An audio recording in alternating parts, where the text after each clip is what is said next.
Nothing can be more frustrating when you sit down to watch one of your favorite programs on NFL Plus and you run into issues streaming it. Well, in today's tech video, I'm going to show you how to fix NFL Plus if it isn't working on your Hitachi TV.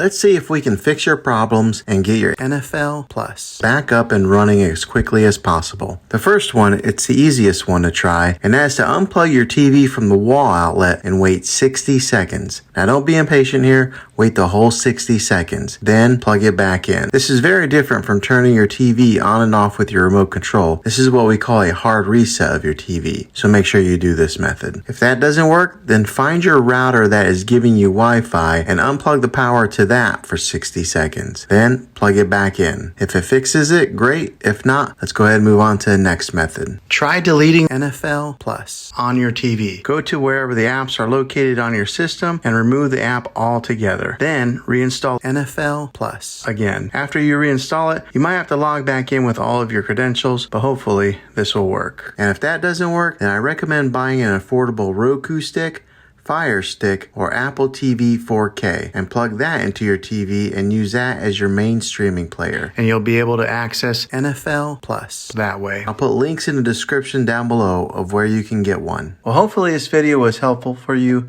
If it was, go ahead and click a thumbs up on it.